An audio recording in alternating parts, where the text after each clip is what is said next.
높이 한번 보세요. 맞는지. 됐어요? 앞에서 됐어요? 저는 이 정도면 될 것 같은데요. 네.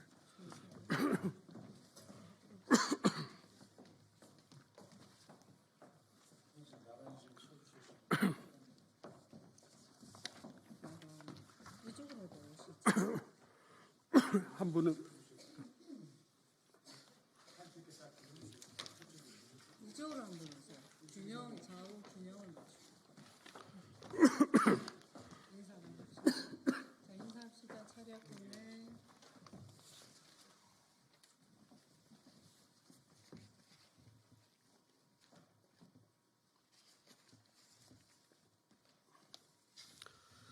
연금연구회 리더 윤성명입니다.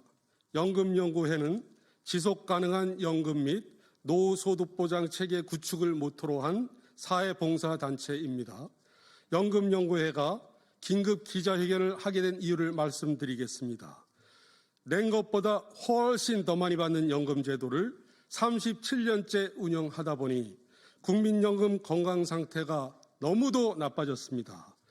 겉은 멀쩡해 보여도 눈에 보이지 않는 빚인 미적립 부채가 벌써 1,825조 원, 즉 GDP 대비 81% 정도가 되고 있습니다.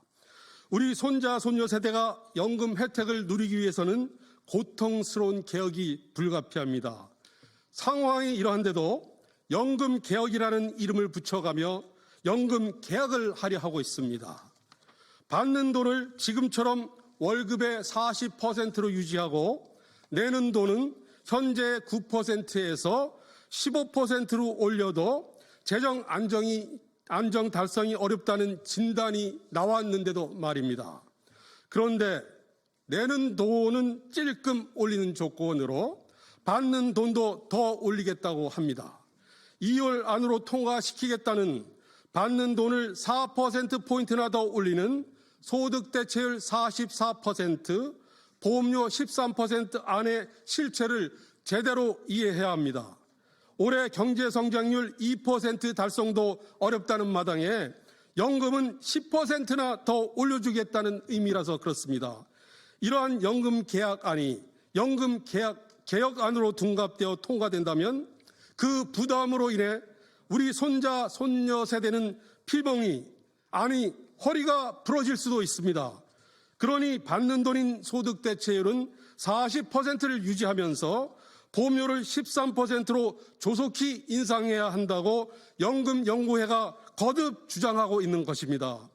현재 59세인 국민연금 의무 납입 연령, 즉 회사에서 보험료를 절반 내주는 나이를 5년 더 늘릴 수만 있다면 받는 돈, 즉 소득 대체율이 5%포인트나 더 늘어나게 됩니다.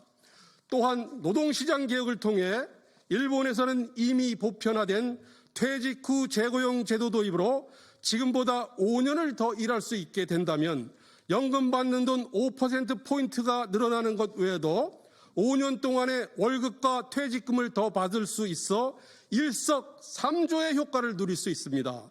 이렇게 하는 것이 진정한 의미의 공적연금과 노후소득 강화입니다. 이를 실행에 옮기기 위해서는 국회 환경노동위원회 등 다른 상임위원회가 보건복지위원회와 함께 논의해야 합니다.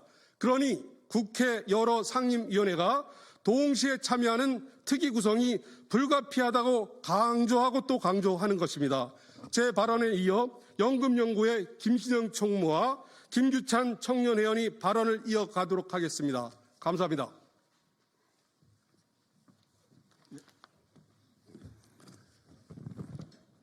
네, 연금연구회 총무를 맡고 있는 김신영입니다. 국회 연금개혁 논의 재시동에 즈음하여 연금연구회에서 말씀드립니다. 국민연금 개혁 논의에 다시 시동이 걸린 것으로 보입니다. 불확실한 정치 환경에도 불구하고 국회가 연금개혁이라는 중대 국가 의제에 대한 논의를 다시 시작한 것에 대해 연금연구회는 응원의 박수를 보냅니다. 국회 연금개혁 논의 재시동에 즈음하여 연금연구회는 다음과 같이 말씀드립니다. 첫째, 이번에야말로 연금 관련 정보의 투명한 공개와 합리적 전문가 집단 그리고 관련 모든 세대의 참여가 바탕이 되어야 합니다. 저희 연금연구회는 작년 하반기 이후 진행된 공론화위원회 중심의 연금개혁 논의가 얼마나 부실했으며 무책임하였는지 이미 수차례 말씀드린 바 있습니다. 마땅히 공개되어야 될 수치는 비밀에 붙여졌었고 왜곡된 정보가 제공됐으며 석연치 않은 의제 설정 그리고 대표당 구성 이것 등으로 인해 수기 민주주의 제도의 본질이 훼손되었었습니다.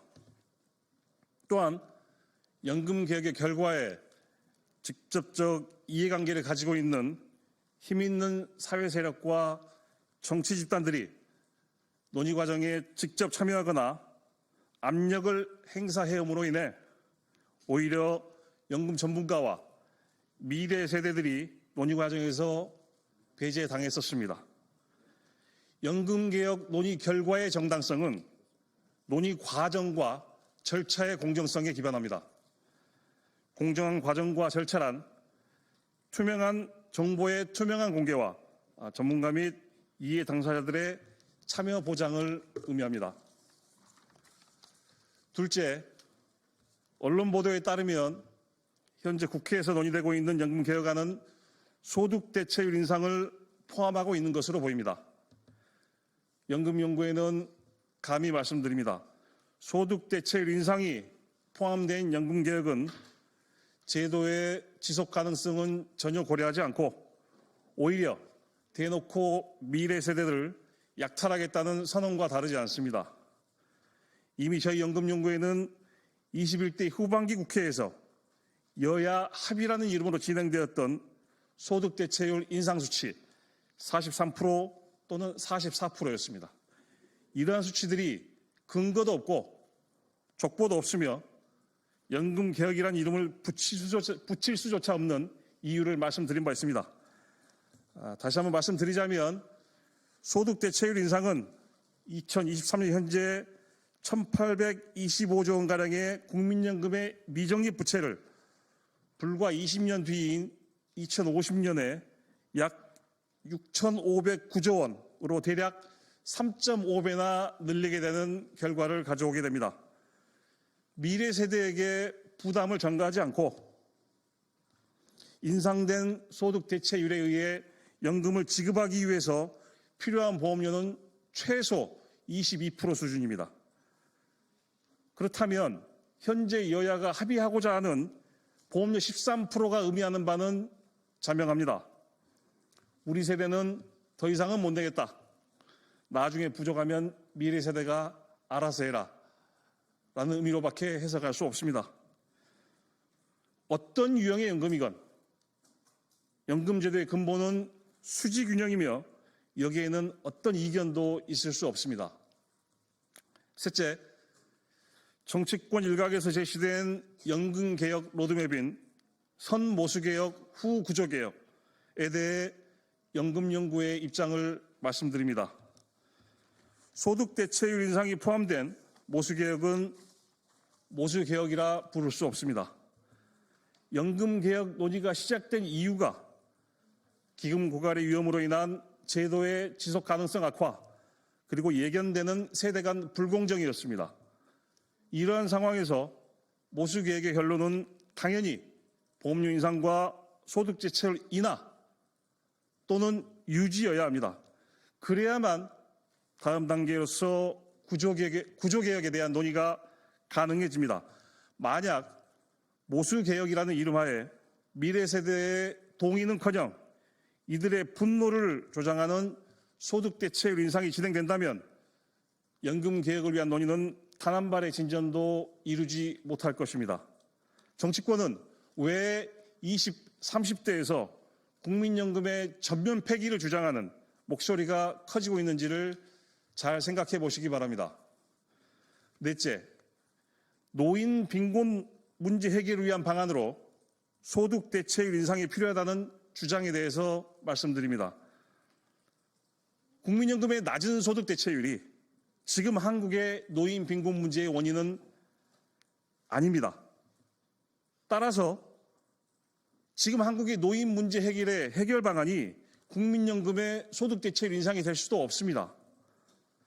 사회 지표로서 노인 빈곤율 수치가 갖는 방법론상의 문제점은 차치하고라도 노인 문제 해결 방법으로 국민연금 소득 대체율 인상을 제시하는 것은 이론적으로도 실증적으로도 입증된 바 없습니다. 소득 대체율 인상의 효과는 연금 가입 기간이 비교적 짧은 빈곤 노인층에 절대 크지 않으며 실제 빈곤 노인들에게 기초연금을 차등 지급하는 제도가 훨씬 효과적일 수 있음이 국내외 수많은 연구들을 통해서 밝혀진 바 있습니다. 매번 마치 정가의 보도처럼 OECD 최고 수준의 소득 빈곤율 수치를 들이대며 국민연금 소득 대체율을 높여야 한다고 주장하는 소위 연금 전문가분들께 이제 그만 왜곡된 논리를 중단하고 이 문제에 관하여 연금연구회와 토론회장에 나서주시기 바랍니다. 일시와 장소를 정해주시면 저희는 참석하도록 하겠습니다.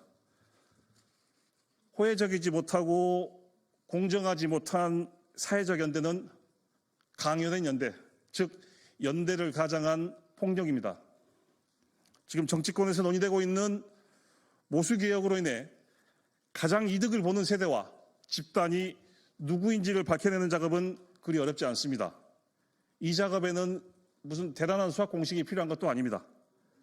확실한 것은 현재 모수개혁이 진행된다면 가장 큰 피해는 이 땅의 미래 세대들에게 돌아간다는 사실입니다. 자동조정장치, 세대별 보험료 차등, 기초연금 및 퇴직연금 재구조화, 의무 납입기간 연장 등 수많은 연금개혁 과제들이 눈앞에 산적해 있습니다. 연금연구회는 어떤 특정 세대나 특정 집단을 결코 대변하지 않습니다. 연금연구회가 지향하는 연금개혁의 원칙은 바로 세대 간 형평과 제도의 지속 가능입니다. 이 두 가지 목표를 위해 연금연구회는 현실에 대한 과학적 분석과 이에 기반한 합리적 미래 예측 그리고 정책 제안을 해오고 있습니다. 저희 연금연구회는 연금개혁에 관한 어떤 방법과 대안에도 진지한 자세로 분석하고 의견을 말씀드릴 준비가 되어 있음을 다시 한번 강조드립니다. 끝까지 읽어주셔서 고맙습니다. 예, 감사합니다.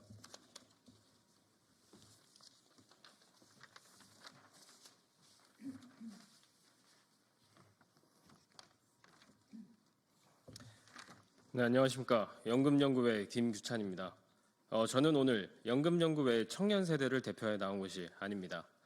대한민국의 청년들을 대변하여 이 자리에 섰습니다. 지금 대한민국은 중요한 결정을 앞두고 있습니다. 지속 가능한 미래를 만들 것인가, 아니면 다음 세대에게 위기를 떠넘길 것인가. 보건복지부에 따르면 2055년이면 연금 잔고가 바닥난다고 합니다. 그런데도 받는 돈을 더 늘리자는 논의가 최근 지속되고 있습니다. 고갈될 것이 뻔한 연금에 더 많은 지급을 약속하는 것에 많은 의문이 듭니다. 또한 연금이 고갈되면 국가 부채로 메우겠다는 발상도 좋지 않습니다. 자본주의에서 부채는 더 나은 미래를 위한 투자로 사용되어야 합니다.